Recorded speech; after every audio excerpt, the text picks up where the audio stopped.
نحمده ونستعينه ونستغفره ونعوذ بالله من شرور أنفسنا ومن سيئات أعمالنا من يهديه الله فلا مضل له ومن يضلله فلا هادي له أشهد أن لا إله إلا الله وحده لا شريك له وأشهد أن محمدا عبده ورسوله اللهم صل وسلم وبارك على سيدنا محمد وعلى آل سيدina Muhammad. Amma ba'd. Hadirin sekalian rahimakumullah. Seorang penyair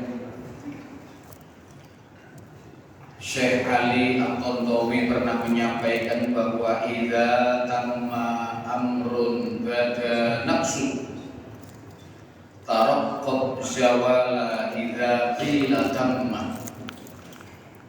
Idza tamma amrun, jika sesuatu itu sudah selesai menjelang berakhir, bada naqsu, maka nampak di sana sini kekurangan-kekurangan. Taraqqab zawala idza qila tamma, dan ketika sesuatu itu benar-benar berakhir, maka carilah hal-hal yang hilang, carilah hal-hal yang belum dilaksanakan dari segala sesuatu tersebut. Ramadan yang hari ini hari ke-23, kita menjalankan ibadah puasa, yang hal itu berarti tidak lama lagi Ramadan akan meninggalkan kita. Tentu masing-masing dari kita bisa mengevaluasi diri. Grafik kebaikan yang kita lakukan mulai awal Ramadan sampai hari ke-23 ini cenderung naik, cenderung datar, atau justru cenderung menurun. Ketika kita membaca diri kita, ternyata masih banyak kekurangan-kekurangan, masih banyak kebaikan-kebaikan, masih banyak hal-hal positif yang belum kita laksanakan. Di dalam bulan Ramadan ini, kita sendiri yang bisa menilai, dan dari kita sendiri yang bisa menyempurnakan dari kekurangan yang ada tersebut. Mumpung Allah Subhanahu wa Ta'ala masih memberikan kesempatan kepada kita kurang lebih 1 minggu ke depan berada di bulan Ramadan, yang barangkali ini adalah Ramadan terakhir bagi kita. Sehingga kalau toh ini ditakdirkan oleh Allah Subhanahu wa Ta'ala sebagai Ramadan terakhir bagi kita, kita tentunya ingin mengakhiri putaran bulan demi bulan dalam 1 tahun ini. Ramadan yang kali ini seandainya itu yang terakhir untuk kita, kita bisa mengakhiri dengan husnul khatimah, kita mengakhiri dengan hal-hal yang baik. Tentu kita tetap berharap, sebagaimana doa-doa yang selesai kita baca setelah selesai sholat tarawih, Allahumma a'idhu sinina ba'da sinin wa a'waman ba'da a'wam. Ya Allah, kembalikanlah kami kepada Ramadan berikutnya, sehingga kami bisa menyempurnakan kekurangan-kekurangan kami pada Ramadan yang sebelumnya. Terkait dengan akhir Ramadan yang semacam ini, ada beberapa riwayat yang terdapat di dalam kitab-kitab hadis yang masyhur. Di antaranya yang pertama adalah Sayyidah Aisyah, istri baginda Rasulullah SAW, yang tentunya kesehariannya sering bersama dengan Rasulullah, sehingga mengerti betul bagaimana haliah, bagaimana kondisi dan keadaan Rasulullah, terutama pada 10 hari terakhir pada bulan Ramadan. Sayyidah Aisyah menyampaikan, karena Rasulullah sallallahu alaihi wasallam yajtahid fi asril awakhir ma la yajtahid fi ghairihi. Rasulullah ketika berada pada 10 hari terakhir pada bulan Ramadan yang seperti semacam ini, beliau, baginda Rasulullah, meningkatkan kualitas ibadahnya melebihi hari-hari sebelumnya. Apa yang tidak dilakukan oleh Rasulullah pada awal dan pertengahan Ramadan, maka 10 hari terakhir itu Rasulullah meningkatkan semua kebaikan-kebaikan sebagai bentuk mengakhiri bulan Ramadan dengan meningkatkan kualitas dan kuantitas dari penghambaan dirinya kepada Allah Subhanahu wa taala, pendekatan dirinya kepada Allah Subhanahu wa taala dengan berbagai macam bentuk dan jenis kebaikan yang bisa dilakukan. Yang kedua, Imam Dailami menjelaskan di antara perbuatan yang dilakukan oleh baginda Rasul ketika 10 hari terakhir adalah mani'takafa lailatal qadar imanan wa ihtisaban ghufira lahu ma taqaddama min dzambi. Kebiasaan yang dilakukan Rasulullah ketika 10 hari terakhir adalah Rasulullah melakukan ibadah yang disebut dengan i'tikaf, berdiam diri di masjid. Berdiam diri di masjid tanpa melakukan kebaikan apapun, bimujarradil julus fil masjid, sudah bernilai penghambaan diri kepada Allah Subhanahu wa taala, sudah bernilai ibadah kepada Allah Subhanahu wa taala. Terlebih ketika duduk di masjid itu digunakan untuk berzikir, terutama membaca Al-Qur'an di dalam 10 hari terakhir ini, tentu nilainya jauh lebih besar daripada kebaikan-kebaikan itu dilakukan di luar bulan Ramadan. Kemudian yang ketiga, Sayyidah Aisyah radhiyallahu anha juga menyampaikan, idza dawal ashru ahyal lail wa ayqadha ahla wa jadda wa syattal mi'zan. Ketika datang 10 hari terakhir pada bulan Ramadan, Rasulullah menghidupkan malamnya dengan berbagai macam bentuk kebaikan. Wa ayqadha ahla, bahkan Rasulullah membangunkan keluarganya, membangunkan istrinya untuk bersama-sama diajak menghidupkan malam Ramadan yang tinggal beberapa hari lagi untuk mendekatkan diri kepada Allah Subhanahu wa taala. Wajadda, Rasulullah lebih serius lagi dibandingkan malam-malam sebelumnya. Wasyaddal mizar, Sayyidah Aisyah menggunakan kalimat wasyaddal mizar.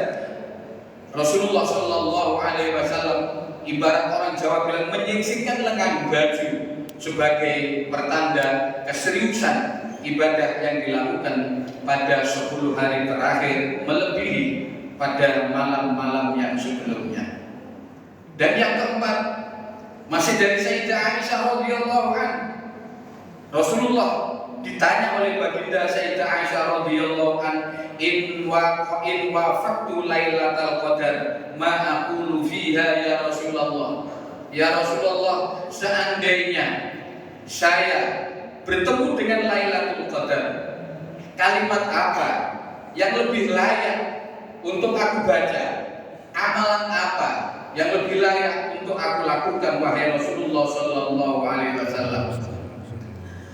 Menjawab pertanyaan Sayyidah Aisyah yang semacam ini, Rasulullah menjawab, quli Allahumma innaka afwun tuhibbul afwa fa'fu anni. Aisyah, jika memang kamu berkesempatan untuk melakukan kebaikan pada Lailatul Qadar, pada 10 hari yang terakhir, maka perbanyaklah mengucapkan kalimat Allahumma innaka afwun. Ya Allah, Engkau adalah Maha Pemaaf.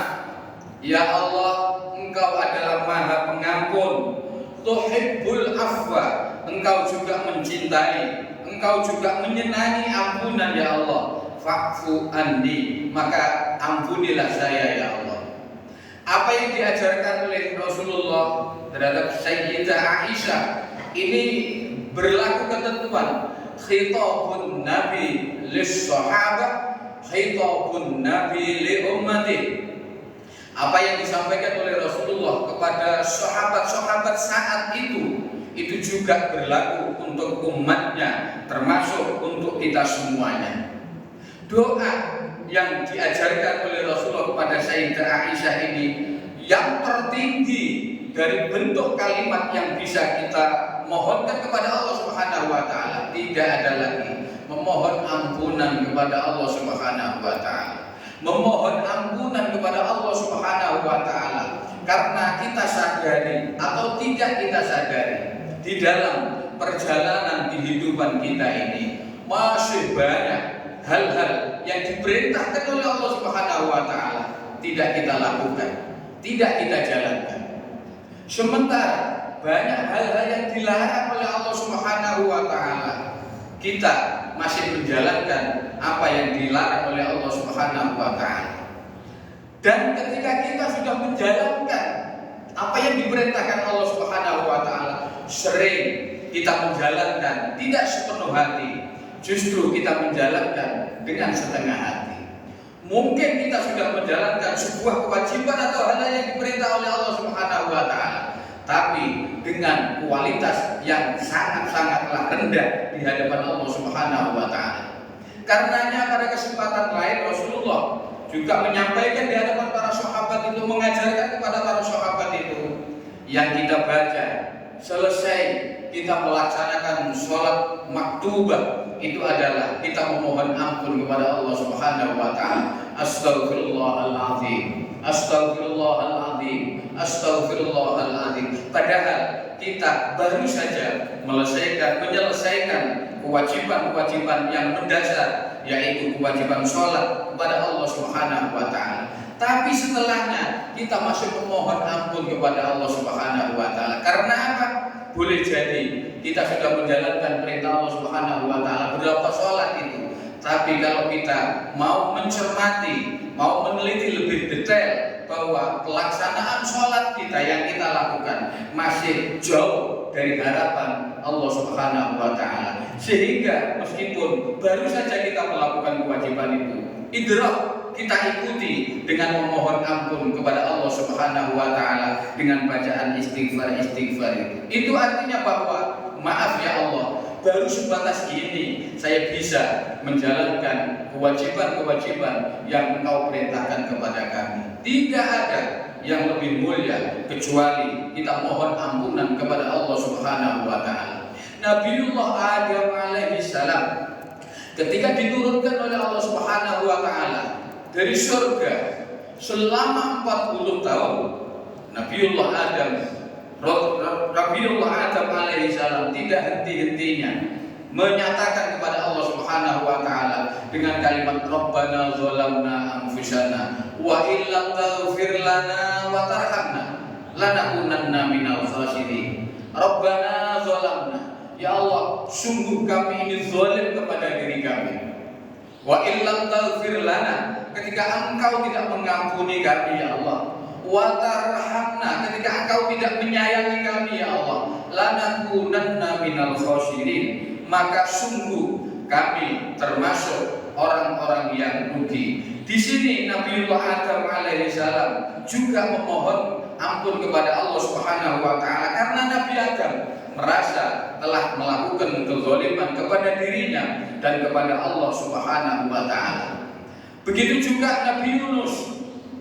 Ketika Nabi Yunus ditelan oleh ikan, di dalam perut ikan itu Nabi Yunus tidak henti-hentinya bertasbih, memuji kepada Allah Subhanahu wa taala dan mengakui kezalimannya dengan kalimat la ilaha illa anta subhanaka inni kuntu minadh dhalimin. La ilaha illa anta, tidak ada Tuhan selain Engkau ya Allah. Subhanaka, maha suci Engkau ya Allah. Inni kuntu minadh dhalimin, saya termasuk golongan orang-orang yang berbuat zalim, menganiaya dirinya sendiri, tidak mengikuti apa yang diperintahkan oleh Allah Subhanahu wa taala. Maka begitu pula kita sebagai manusia, hendaknya kalimat-kalimat yang sering muncul dari lisan kita, terutama di dalam bulan-bulan Ramadan seperti ini adalah Allahumma innaka afwun tuhibbul afwa fa'fu anni, dengan harapan yang sepenuh hati Allah Subhanahu wa taala berkenan memaafkan kesalahan-kesalahan kita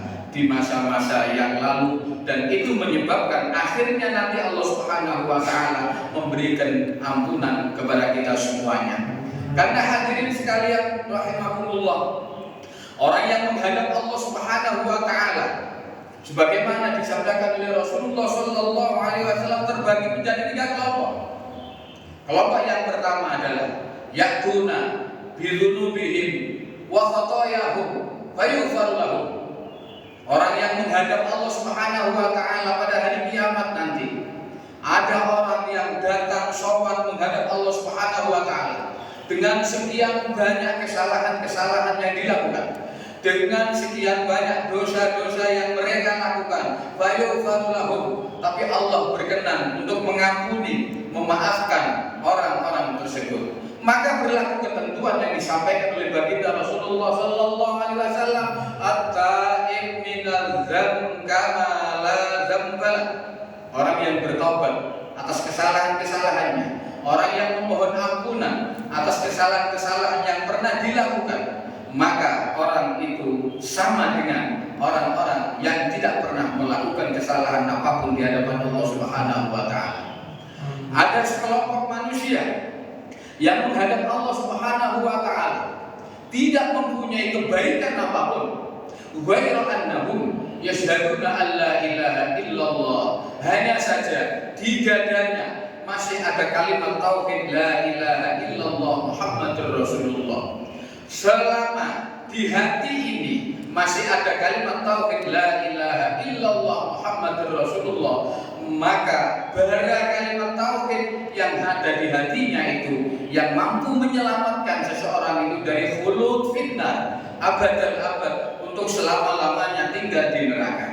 Dan golongan inilah yang terakhir masuk surga setelah sekian lama dia berada di neraka, sebagai bentuk balasan dari Allah Subhanahu wa taala atas kesalahan-kesalahan yang mereka lakukan ketika hidup di dunia ini.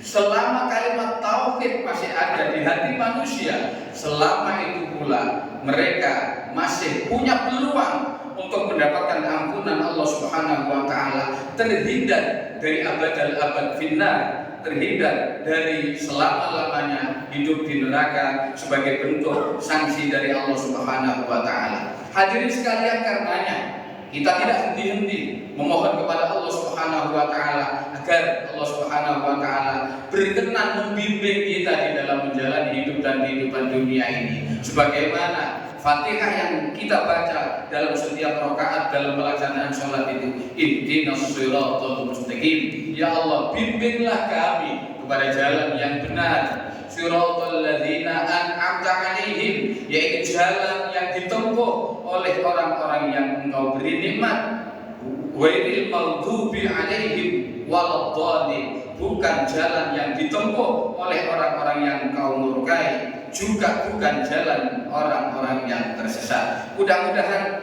di penghujung akhir Ramadan ini Allah Subhanahu wa taala memberikan kekuatan lahir batin kepada kita untuk bisa menyempurnakan, barangkali tidak seperti pada awal-awal Ramadan ada hal yang belum kita lakukan, maka kesempatan ini kita pakai, kita gunakan untuk menyempurnakan hal-hal yang belum kita lakukan pada awal dan pertengahan Ramadan ini, sehingga kita termasuk orang-orang yang menghidupkan bulan Ramadan, siang dipakai berpuasa dan malamnya dipakai qiyamul lail tadarrus sebagai penghambaan kepada Allah Subhanahu wa taala. Allahumma amin. Al-Fatihah. A'udzu billahi minasyaitonir rajim. Bismillahirrahmanirrahim. Alhamdulillahirabbil alamin arrahmanir rahim maliki yaumiddin. Iyyaka na'budu wa iyyaka nasta'in. Ihdinas shiratal mustaqim. Shiratal ladzina an'amta 'alaihim ghairil maghdubi 'alaihim waladdallin. Amin. Allahumma shalli wa sallim wa barik ala sayyidina Muhammad wa ala ali sayyidina Muhammad. Alhamdulillahirabbil alamin. Allahumma inna na'udzubika min 'ilmin la yanfa' wa وقلب لا يخشى وعمل لا يرفع ودعاء لا يسمع ونفس لا تشبع اللهم إنك عفو تحب العفو فاعف عنا اللهم إنا نسألك رضاك والجنة ونعوذ بك من سخطك والنار اللهم يا فارق الفرقان ومنزل القرآن بالحكمة والبيان بارك اللهم لنا في شهر رمضان اللهم أعنا على ذكرك وشكرك وحسن عبادتك وصلى الله على سيدنا محمد وعلى آل سيدنا محمد الحمد لله رب العالمين ثم السلام عليكم warahmatullahi wabarakatuh.